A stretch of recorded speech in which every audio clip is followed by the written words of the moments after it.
విశాఖ నగరంలో సంచలనం రేకెత్తించిన దువ్వాడ జంట హత్యల కేసును విశాఖ పోలీసులు ఛేదించారు. శనివారం పోలీసు సమావేశ మందిరంలో ఏర్పాటు చేసిన విలేకరుల సమావేశంలో నగర పోలీస్ కమిషనర్ శంకర్ భత్త బాగ్చి వివరాలు వెల్లడించారు.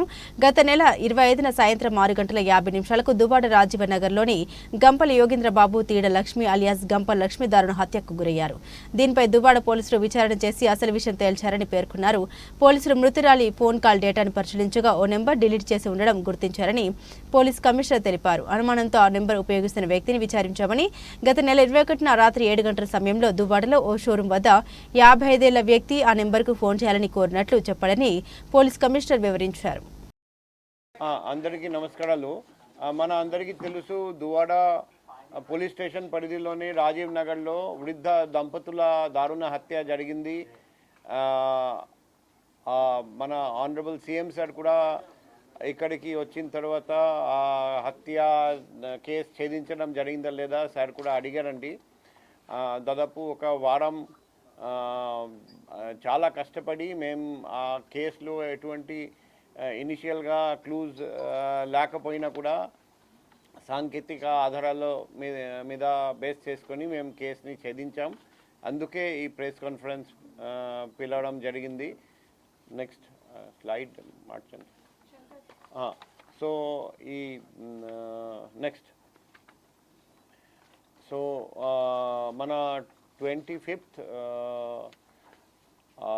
ఏప్రిల్ సాయంత్రం 4:30 ఆ సమయంలో మృతుడు గంపల యోగేంద్రబాబు, ఆయన మేనల్లుడు, ఆయనకు అతని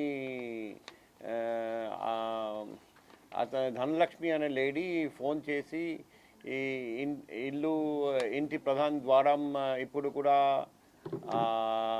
తెరలేదు, తర్వాత బయట కొన్ని బ్లడ్ స్టెయిన్స్ ఉన్నాయి అని చూస్తున్నామని చెప్తే, ఆ విధంగా వాళ్ళు కూడా పోలీస్కి సంప్రదిస్తే పోలీస్ వెళ్ళి తర్వాత వాళ్ళు 112కి డయల్ చేస్తే ఫస్ట్ బ్లూ కోల్డ్ సందర్శించారండి. తర్వాత పోలీసు వాళ్ళు వెంటనే వచ్చారండి. వచ్చి చూస్తే next slide. So clues team పిలవడం జరిగింది. తర్వాత మనం ఓపెన్ చేసి చూస్తే ఇద్దరు అక్కడ డెడ్ అని కనిపించింది, మర్డర్ జరిగింది, అది కూడా స్పష్టంగా తెలిసింది. సో లేడీ డిసీజ్డ్ మేడ నుండి 4.5 తులాల బంగారం, ఒక గొలుసు బంగారం, అది కూడా మంగళసూత్రం, అది కూడా మిస్ అయిందని కనిపించింది. ఇనిషియల్గా గుర్తు తెలియని దుండగులు చేసి ఉంటారని మేము అనుకున్నాము. తర్వాత ఆ రోజు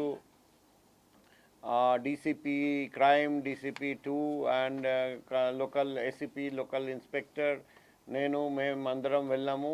మరుసటి రోజు డీసీపీ 1, డీసీపీ అడ్మిన్ కూడా క్రైమ్ సీన్ విజిట్ చేశారండి. Next slide. సో ఇక్కడ మనం చూడొచ్చు, చాలా కిరాతకంగా హత్య చేయడం జరిగింది. మల్టిపుల్ స్టాబ్ ఇంజరీస్ ఉన్నాయి, బోత్ హస్బెండ్ అండ్ వైఫ్ ఒంటి మీద. నెక్స్ట్. So next. సో ఇక్కడ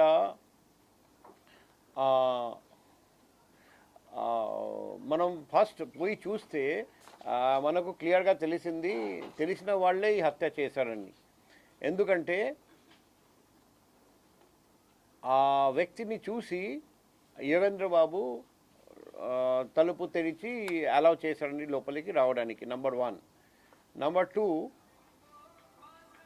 బయటికి వెళ్ళినప్పుడు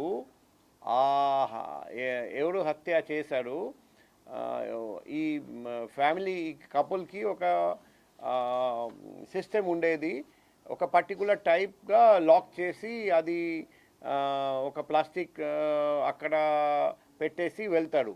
అదే మాదిరిగా వాళ్ళు చేశారు ఆ ముద్దాయి. అందుకే చాలామందికి ఆ రోజు 24th ఏప్రిల్ ఏమనిపించిందంటే వాళ్ళు బహుశా హస్బెండ్ వైఫ్ బయటికి వెళ్ళారు, అందుకే ఎవరు స్పందించడం లేదని చాలామంది అనుకున్నారు. సో అది క్లియర్గా తెలిసింది, ఒక తెలిసిన వాడే హత్య చేశాడని. తర్వాత మనం క్లూ వెతకడం మొదలుపెట్టాము. Next so scene of crime నుండి కొన్ని ఫింగర్ ప్రింట్స్ దొరికాయి, కానీ అన్నీ ఎలిమినేట్ అయిపోయినాయి with the male deceased person. అప్పుడు మేము మొబైల్ స్క్రూటినీ మొదలుపెట్టాము. మొబైల్ స్క్రూటినీ మొదలు పెడితే మేము ఏం చూసామంటే లేడీ డిసీజ్డ్ మొబైల్ సిడిఆర్లో ఏమేమి నంబర్స్ ఉన్నాయి, కానీ మొబైల్లో మాత్రం ఒక నంబర్ మిస్సింగ్. అంటే ఆ లేడీ డిసీజ్డ్ ఆ నంబర్ డిలీట్ చేశారని తెలిసింది. అప్పుడు ఆ నంబర్ ఎవరిది చూస్తే అనకాపల్లి జిల్లా పడవాడలో ఒక వ్యక్తిది మొబైల్ అని తెలిసింది.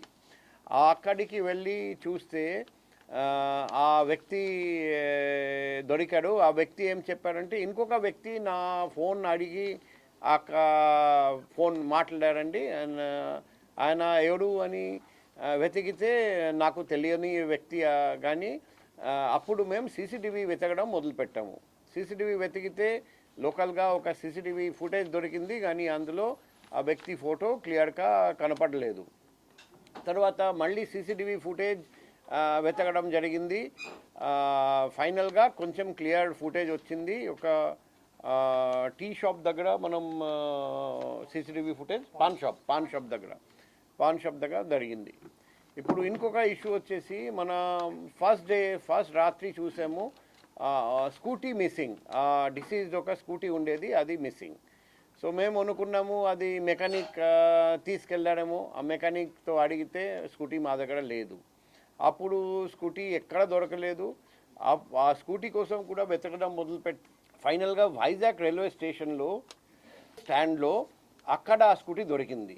అప్పుడు ఆ స్కూటీ అక్కడ సీసీటీవీ ఫుటేజ్ చూస్తే కూడా సేమ్ వ్యక్తి ఫోటో అక్కడ మనం చూసాము. ఆ వ్యక్తి ఆ స్కూటీ నడిపి అక్కడికి వచ్చి మధ్య